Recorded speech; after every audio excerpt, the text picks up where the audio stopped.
What's happening, everybody? Welcome back to another live stream. We're back. Final thoughts today. Match reaction from yesterday. Today is the 21st of January, 8:30. We're a bit late today. Been a bit busy, but we're here. We're live, and we're going to talk about last night's performance. QPR Ryan, yo, hello, mate. I'm all good, mate. How are you? Nick's in the chat. Hi, DB. Hi, Nick. How are you? How's both of your days been? Hopefully it's been alright. Not bad. Oh man, we got a lot to get into today. We do.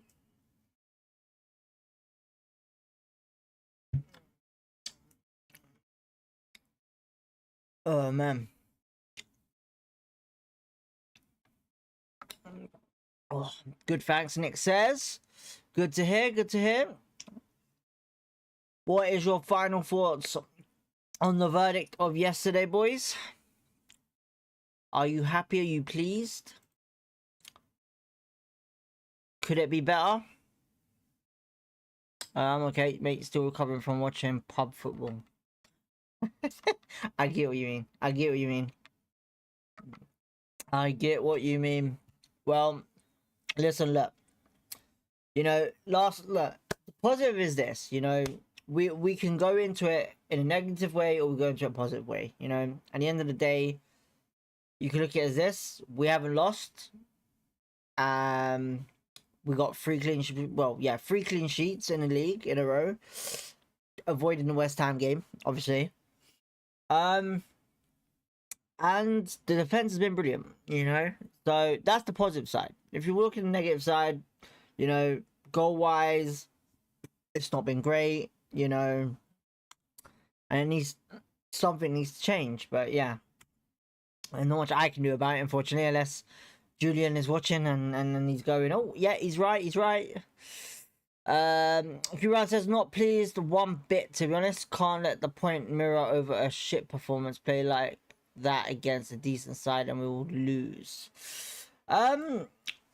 See, you know, it's hard to say. It's hard to say because, in my opinion, I felt like we was a lot better at Oxford than we was at Stoke. You know, still not saying it's acceptable, but when it comes down to away games, you got to remember it's a bit like you got to remember it.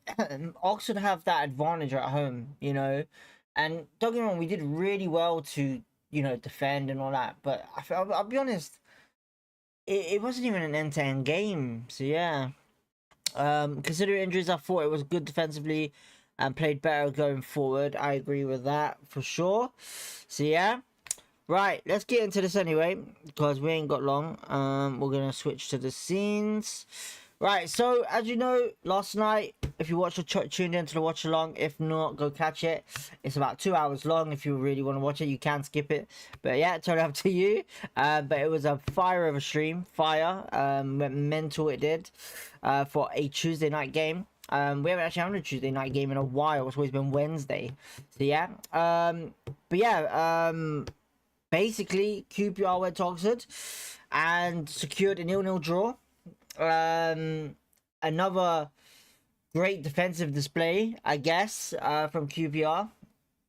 Something that I guess we've all been waiting for, with defensive wise. But in the same thing as well, attacking wise wasn't great. You know, still it was an improvement against Stoke. And recent performance that we've had, you know, like I said, with Sheffield Wednesday, I feel like we've only beaten them because they weren't a great team on the day. They haven't really been top notch this season anyway. But yeah, far as I'm aware, I think, you know, a lot of people get pissed off about it, but when I see it, look, Oxford ain't a shit team in my opinion, you know, and we're not a great team either. We have great players, but until you see the performances and the playing style a lot better, like we did at the start of the season, then I would say, yeah, you know, something is very interesting to see. But going into this game, like I said, I didn't have any confidence in it whatsoever, just because of recent performances from us. Like I said, the last couple of games, you know, Stoke was okay, I guess. West Ham was a lot better, but obviously because it's a Premier League club, you know, there was obviously these other little tweaks and stuff.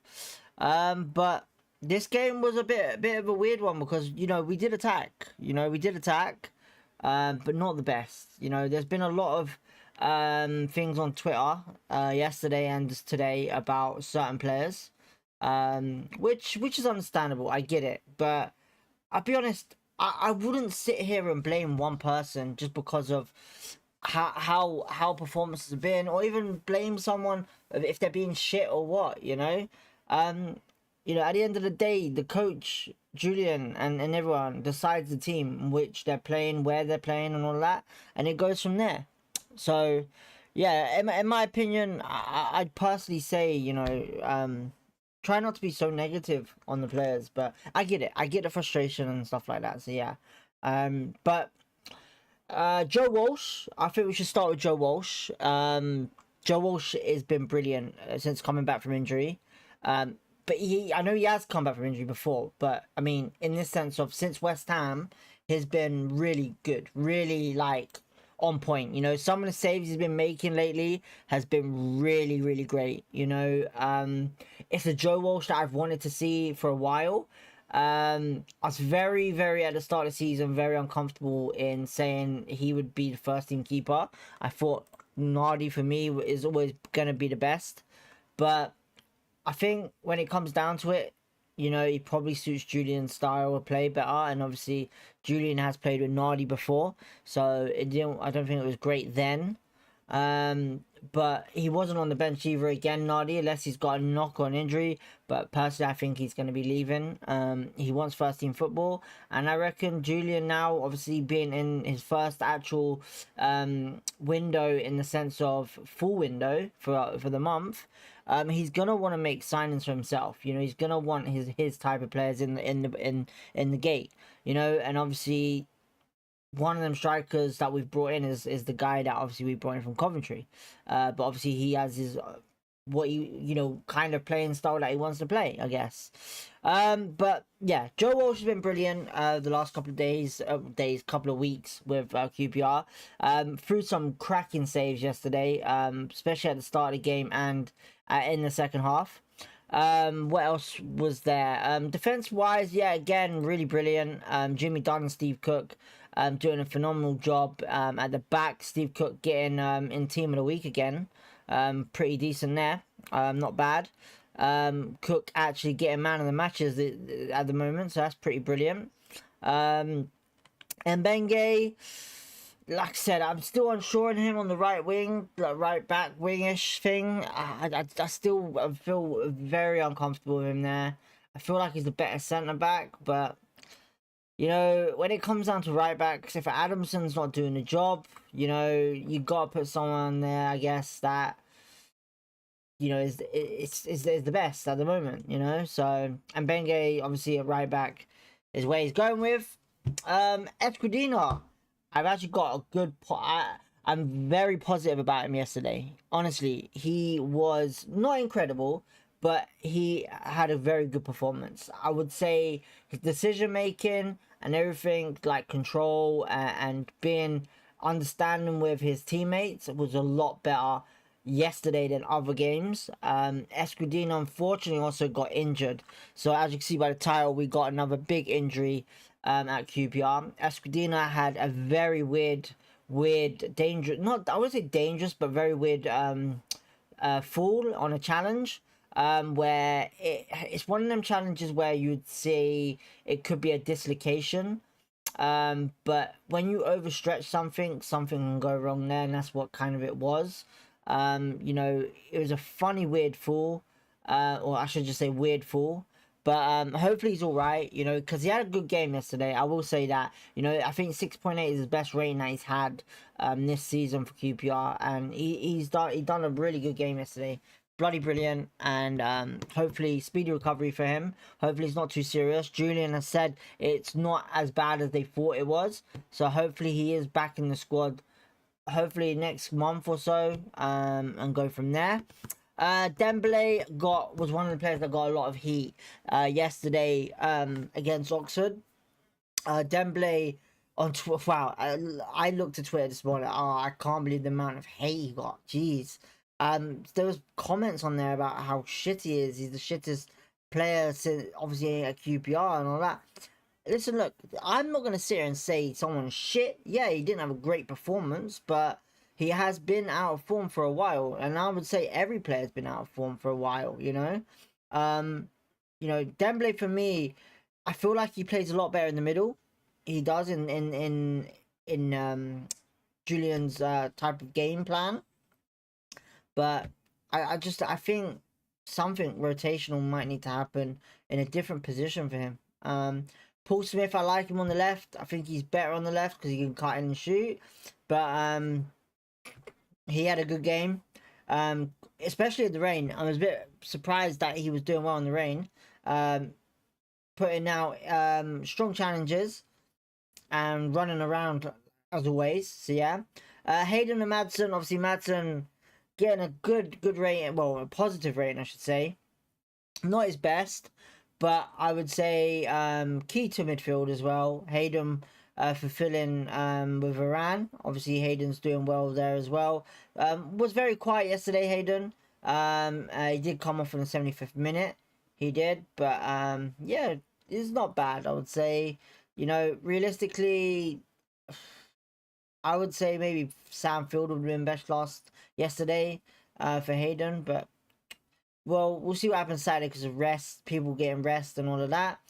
Daniel, Benny, and Coney were the ones up front. Now, yeah, I don't know what the decision was with Benny up front. I think he's a good youngster. I think shows great mentality, great what do they call it? Maturity. But on the striker side, I just don't know if he could play up front, honestly. I think he's more of a midfielder in the wings. But Kone, like I said, he's been out of form for a while now. He hasn't hit his peak. But I also think it's because of the playing style in the formation. I'm not going to sit and say it's a formation problem with a club. But I just don't think that certain player can play that certain style of football in that sense, if unless Burrell's playing or something like that. So yeah, but the forward attacking was a lot better than against Oxford than it was at Stoke. I think personally, I just want to see our attack a lot better, man. Listen, look, we've seen our attack be on point in the start of the season where we're scoring goals, showing like constant attack for like 25 to 45 minutes non-stop, and it's gone. It's just disappeared, and I don't know what's happened. Obviously I know the formation's probably changed a little, but it's a bit weird, man. It's disappointing. Like, people could say it's injuries or what, but at the end of the day, you should still be the same without injuries, unless his game plan has changed now with QPR. Maybe he's been told to get some clean sheets on the board, go defensively. Steve Bold probably working on it. I don't know, but defensively it's been great, but attack it's just been really bad. And we're not going to score goals in that sense. A lot of people are happy with the clean sheets. Yeah, it's good to see, but at the end of the day, we want to win games and we want to see goals scored. Look, you don't pay a certain amount of money to go to an away game just to see a 0-0 draw. Or, like you said, against Stoke, I felt like we were just playing for the draw. So, in my opinion, I feel sorry for the fans, the away fans that went there. But we need to see a lot better in attack when it comes down to games on the weekend.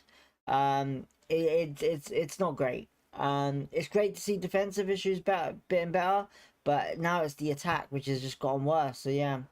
For Oxford though, Oxford did really well. They did their best, I guess. Defensively they were a bit wobbly sometimes, but I think their keeper kind of kept them in it. Honestly, their keeper kept them in it the majority of the time. I wouldn't say we were superb up front, but we did test the keeper a couple of times. Brannigan was putting some pressure on our players, obviously trying to get someone sent off, surely. Lancashire went down quite a bit, but wasn't really performing well. Volks had a cut. Well, I was told Volks was like a long throwing guy. He threw in some long throws in. Wasn't really dangerous enough though. But apart from that, it was quite a, not a dead game, but it wasn't box to box. I would say that for sure. But it's just a typical Tuesday night game, I would say. A typical Tuesday night game that could be improved. People that came on as subs, Davis came on for obviously Escudina because of the injury. Sam Field came on for, I believe it was Hayden in the end to play midfield, and Collie came on, I believe, for Kone. Bit of a mad one, they took Kone off, but yeah, Harvey Vale came on 85th minute for Dembele, I believe it was, which changed the game a little bit. There was a little bit of attack there when he came on. So yeah, but realistically, if we look at the momentum, you know, Oxford just beat us on possession by 4%. Expected goals, they were a bit better somehow. Total shots, we had more shots than them, but they had that one big chance they did, Oxford. Match momentum wise, like I said, first half was all us. We kind of died down after the 35th minute, I would say, and gave it to Oxford a little bit. And then after the second half, well, after the first half, the second half, Oxford were on it for quite a bit. I mean, it wasn't really, it was just like I said, it was a quiet game, to be honest, in the second half. It was only when Harvey Vale came on, it changed the game a little bit, put some extra legs, fresh legs, and momentum on. So yeah, wasn't the best of games, but wherever he's doing, if he's working on the defense, if he's working on something, then cool. But we still haven't seen Ronnie Edwards come on. I don't know why that is. Maybe he's not fit yet. But he's on the bench. So yeah.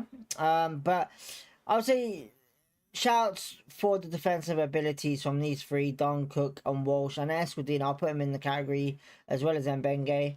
And they did a phenomenal job yesterday. And I think the defense is looking a lot better.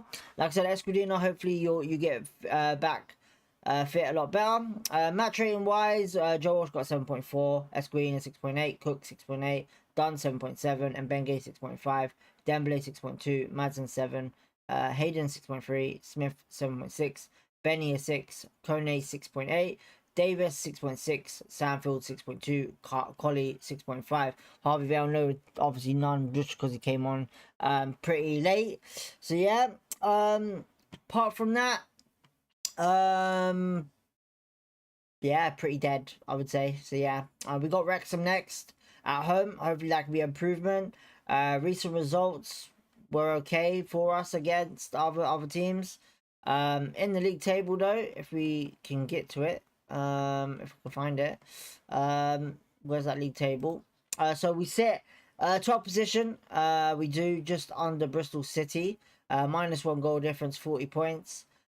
Still, look, a lot of people are saying, "Oh, it's dead now. We're not going to reach it." But listen, look, we're only 28 games in. We're 4 points away from playoffs. I'm not saying we're going to get playoffs, but I'm just saying the season isn't over yet. You know, there's still opportunity there for us and to work on a lot better. And the only way we get up there is by being more attacking again. But we have to wait and see what happens. You know, we've got a lot of injuries at the moment that are killing us, and we'll see from there. But I wouldn't write off the season just yet, just because we're having, you know, 0-0s and stuff like that. Look, we've won. Our last 3 games, if you want to say it in form, then okay, you know, 3-0 v Sheffield Wednesday, draw v Stoke away, Wrexham, Stoke away. You know, like I said, we need to kind of make our home a fortress this season where we don't lose at home. But obviously, it's happened already.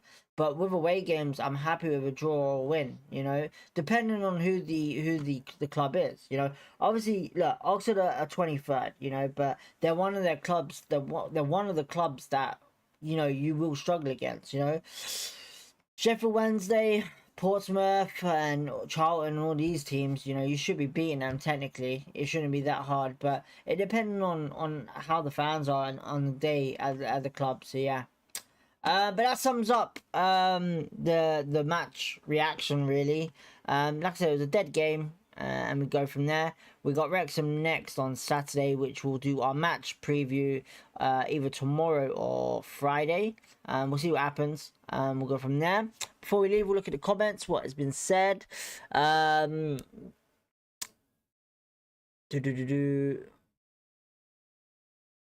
QPR says, yeah, we were better than Stoke, but we could even sting 3 passes together without losing it.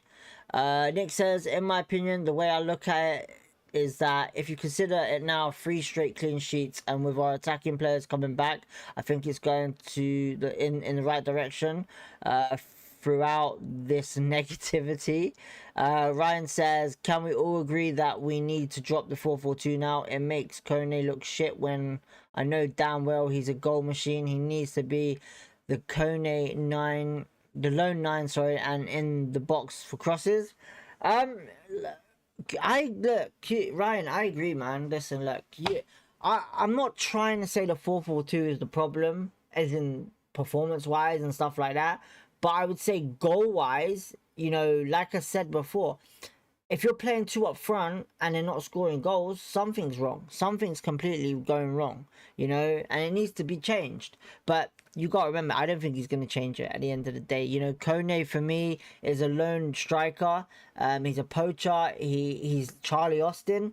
And it's that simple. He plays like Charlie Austin, and it's that simple. As well as I'll say it like that. Nick says, made the comment yesterday, DB, but I don't know if you saw it, but consistency is key. And if you look at the other team's results, most of the time is up and down. Like I said, the championship is a mad league. You know, the championship is, in my opinion, one of the best leagues in the world. I think it's one of them ones where it's like it's become so competitive with the amount of players that are coming into it with so much football experience and talent now and bigger wages. It's a challenge in the championship. Like I said, you know, look at Birmingham, look at Wrexham. These are clubs that just come up and they're spending more money than the average team in the championship. But we all know why, because they have great sponsorship deals because of their owners. You know, with us, we could spend like that, but you know, at the end of the day, FFP is watching us. So yeah. But at the end of the day, this is a championship. It's a up and down league. You know, it's gonna happen. So yeah. What else we go in here? Ryan says Dembele has played his best football in the 10. Look at him at Blackpool before we signed him. I think with Dembele at Blackpool, I think he played in 2 positions. I think he played on the right and in the middle. But I do agree. I think, listen, we have wingers, but I believe our wingers are a lot more like 10s. You know, Sato, Chair, and Dembele are all like number 10s. You know, Poku is definitely a winger. You can tell he is the way he plays. Kogi Sato could play in wing, but I think his best position is at 10 because he has a, you know, he can get past players in the middle. I would say with Kogi's height though, it's a bit different. So yeah. Nick says we all know Dembele is technically good, just like Sato and Poku, but it's his attitude that's poor. I think the thing is, like going with Dembele, you know, like I said, I think he plays better in the middle, personally. I think he plays better as a 10, you know, but I feel like his attitude has changed. I agree with that. I think when you see him train him, he's fine, but when he gets into a game, he doesn't look like he's concentrating enough, you know. When he gets the ball, you know, he's not the same as like at the start of the season, you know, unless something's happened at the club, I don't know, but yeah. I think Benny was there as a rotation for tiredness of Collie. Like I said, I don't really know about why Collie got rested. Obviously tiredness could be it, but I think you should, if it's that case, should have just gone with 1 up front. 4-4-1-1 would have done the trick. So yeah, I don't know why I didn't go for that. To me, although this might get me some hate, I believe that with the addition of Ronnie and our attacking options coming back, I'm confident of getting back to winning matches. I'm confident now with the defense. You know, I would say how Steve Cook is playing. We've got, you know, Liam Morrison wanted to basically leave just only because he wants to get into the World Cup for Scotland, and this is only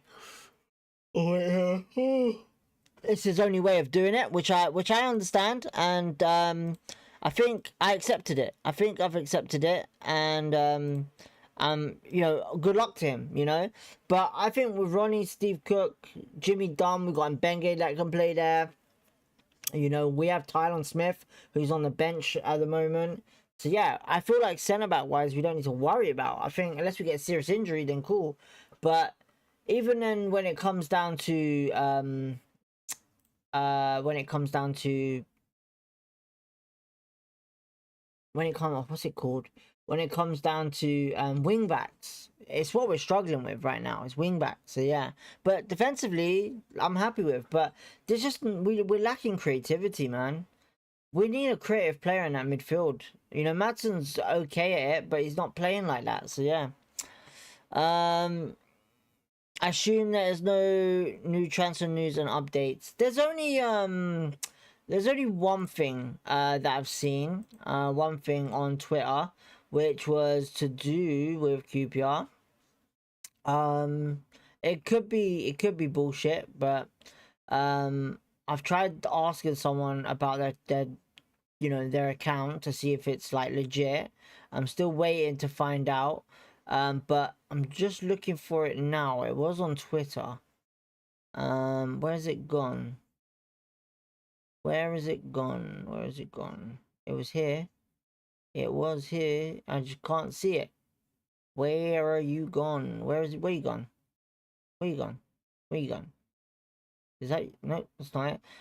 Listen, there was something there on Twitter about a player that we was interested in, but I can't remember who the player was. A number of clubs were very interested in him. So yeah.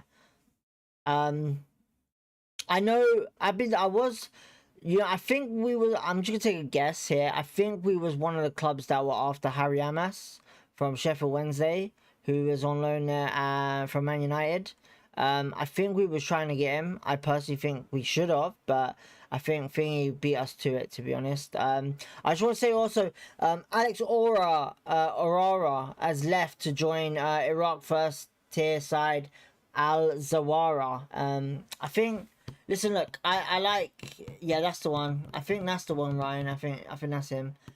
Listen, look, I've always liked Aurora. You know, I think he is a young, talented player. He was. He is 23, I think it is, or 24. And listen, look, when you're that age, you know, you're better off going somewhere else. And it's the only thing I can say. You know, if they're not interested in playing you, I would say personally, try somewhere else. You know, I think he's a great talent. Well, was a great talent. Possibly, maybe I shouldn't say that. But yeah, all the best to him. You know, he's been with the club for 12 years. You know, great youngster. I've watched him play.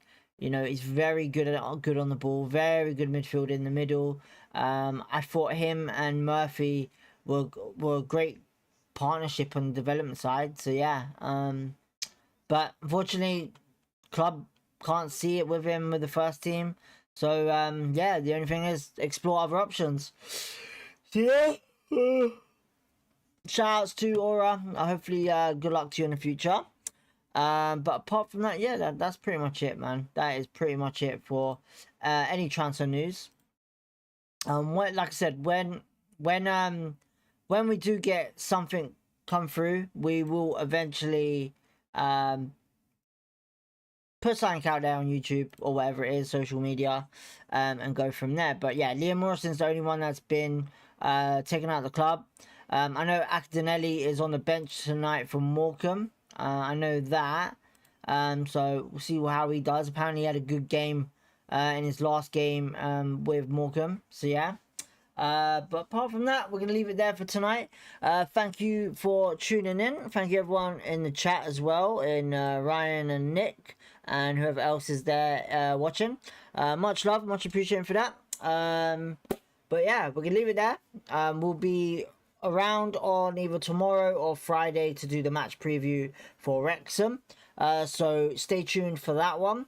And then we're back in it with the watch along on the weekend. So yeah, hopefully you'll have a lovely evening, and fingers crossed you'll sleep tight, I guess, and no stress. But yeah, thank you everyone for tuning in. Peace, love, positivity, and we'll catch you next time.